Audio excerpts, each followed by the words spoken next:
Well, the three teens accused of sexually assaulting a Saratoga high school student who later killed herself will appear at a hearing tomorrow that could determine whether they will be tried as adults.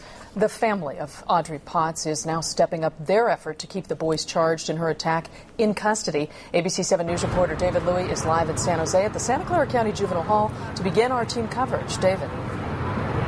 Well, Carolyn, Audrey Potts' mother, stepmother, and father will all be here in juvenile court tomorrow to seek a judge not to release those three teenagers from custody.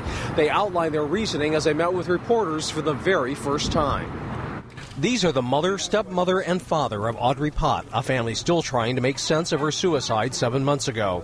Last Thursday's arrest of three teenagers, whom they identified as members of the Saratoga High football team, has them seeking justice. She made her feelings abundantly clear in the messages that we were left to find. There is absolutely no doubt as to the reason why Audrey took her life, and the three people who were arrested are responsible for her death. Stepmother Lisa Potts is referring to messages they discovered later, sent to friends. In them, she said her life was ruined after she was allegedly sexually assaulted after drinking and passing out at a friend's house while the parents were away. These boys, these men, these young men have a history. They've showed no remorse. What they did was disgusting. What they did was, they did it sober. The parents will be in juvenile court tomorrow to keep the three teenagers in custody. They are also filing a civil suit claiming wrongful death. Private investigators working for the family's attorney say they are running into silence as they try to talk to the 13 students at the party and their parents. Responses varying anywhere from my children were traumatized, I assure you not nearly as much as the Plott family, and we'll get back to you. Well, I feel like I'm selling Avon. The door gets shut on my face quite a bit, and it's very disheartening. Audrey's mother wishes her daughter had turned to an adult for help.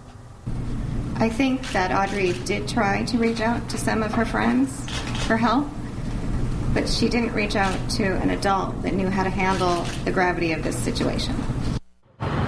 School officials in Saratoga say that Audrey Potts did not reach out to the school for help about bullying, or they did not seek any other counseling.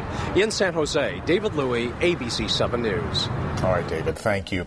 Although Audrey's suicide was first attributed to photos of her attack going viral, that turns out to be far from fact. But it took a team of student reporters to uncover the truth in all of this. ABC 7 News reporter Sergio Quintana has that part of the story now from Saratoga High. In the campus newspaper this weekend, a team of student reporters interviewed dozens of Saratoga schoolmates.